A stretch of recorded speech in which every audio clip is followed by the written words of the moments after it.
संगठन का नाम जानना चाहेंगे। हमारा नाम है बाबा सुरेश चंद्र वर्मा। भारत मुक्ति मोर्चा का मैं जिला अध्यक्ष हूँ और बहुजन क्रांति मोर्चा का जिला संयोजक का भी काम देखता हूँ। जी अध्यक्ष जी, आज ये जो बैठक आहूत की गई है, आज ये किस संबंध में बैठक जो है आहूत की गई है? आज हम लोग कई गांवों में भ्रमण करके शाम को उमरी गांव में आए हैं। जो 25 जून को पूरे भारत बंद का ऐलान किया गया है, जो हमारे राष्ट्रीय अध्यक्ष बावन मेश्राम जी ने ऐलान किया है, उसी के तैयारी में हम लोग गांव-गांव बैठकें कर रहे हैं। जी, तो आप इस बैठक के जरिए क्या संदेश देना चाहेंगे? हम इस बैठक के जरिए संदेश समाज को देना चाहते हैं कि जो हमारे देश का शासक वर्ग है, शासक वर्ग जब जब अपनी सत्ता जाते हुए देखता है तो कोई न कोई षड्यंत्र करता है। तो इस समय वो जो षड्यंत्र कर रहा है और हमारे शासक वर्ग का इतिहास है, जब आदिकाल से आज तक जब उसने षड्यंत्र किया है, किसी न किसी महिला को आगे लाया है। तो इसलिए बीजेपी की प्रवक्ता के द्वारा मुसलमानों के विरोध में अपशब्द कह दिए गए, तो इसके पीछे बहुत बड़ा षड्यंत्र है। इसके पीछे षड्यंत्र है क्योंकि शासक वर्ग की सत्ता जाती हुई दिखाई पड़ रही है, इसलिए वो इस देश में धर्म के नाम, जात के नाम में इसके छोटे छोटे टुकड़े करना चाहता है कि जिससे उनकी सत्ता बराबर बनी रहे।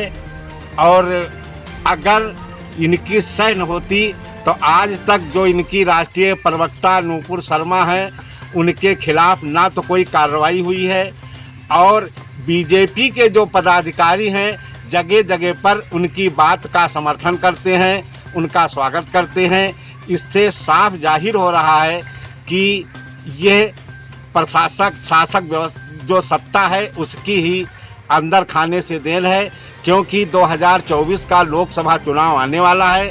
उस चुनाव में ये हिंदू मुस्लिम बनाम करके चुनाव करने की तैयारी कर रहे हैं और इसलिए ये भारत में पूरे माहौल बना रहे हैं। इसलिए भारत मुक्ति मोर्चा गांव-गांव जा कर के इस षड्यंत्र से बचाने के लिए ये सबसे अपील कर रहा है। और जब जब शासक वर्ग कोई षड्यंत्र करता है तो उसके पीछे कोई राज होता है, क्योंकि इस देश का शासक वर्ग जो है उसकी सत्ता उसको देख पड़ रही है, बहुत जल्दी छीनने वाली है। क्योंकि यहाँ का जो ओबीसी समाज है 52% है। ओबीसी समाज संविधान के दायरे में आकर अपनी गिनती कराने के लिए सड़कों पे निकल चुका है। जब वो सड़कों पर निकल चुका है, वो अगर गिनती उसकी न होने पाए, इसलिए तरह तरह के ये षड्यंत्र कर रहे हैं। और हमारे इतिहास में तमाम सबूत ऐसे हैं, ओबीसी गिनती न कराने रोकने के लिए अनेक प्रधानमंत्रियों की जान चली गई, इंदिरा गांधी की जान चली गई, राजीव गांधी की जान चली गई, मोरारजी देसाई की कुर्सी चली गई, यहाँ तक बीपी सिंह ने भी इस्तीफा दे दिया और जाति आधारित गिनती नहीं हो पाई। इसलिए ये जो हिंदू मुस्लिम का दंगा करा रहे हैं, समाज में एक मैसेज देना चाह रहे हैं कि भैया यह गिनती तुम्हारे बाद कर लिया, भाई पहले मुसलमान हिंदू समझ ले। इसलिए ये सब करा रहे हैं। और भारत मुक्ति मोर्चा जो है ये आज कल ही भारत बंद नहीं करेगा, यह न्याय पंचायत स्तर तक बंद का मैसेज ले जाएगा और हर महीने में एक बार भारत बंद करेगा। यहीं से जन आंदोलन की शुरुआत होगी और इस तरह के कार्यक्रम हम लोग करते रहेंगे। और सबसे अहम कारण जानते हो क्या है? क्योंकि शासक वर्ग जो है डीएनए के हिसाब से विदेशी है, तो डीएनए के तो विदेशी, ये आप विदेशी है तो अपनी सत्ता बरकरार करने के लिए तरह तरह के हथकंडे अपना रहा है। और उसी के विरोध में हम लोग जनता को दिखा रहे हैं विरोध स्वरूप। कल हम लोग 25/6 को भारत बंद का हमारे राष्ट्रीय अध्यक्ष जी ने आह्वान किया है।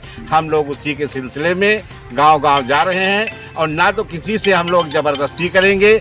अपनी बात बताने के लिए, अपने हक अधिकार अगर आपको बचाना है तो आप हम लोगों के साथ आइए, क्योंकि संविधान बिल्कुल ख़त्म हो चुका है। हम लोग मान रहे ख़त्म हो चुका है। एक आर्टिकल बचा है बोलने का, तो वो संविधान में ही व्यवस्था है।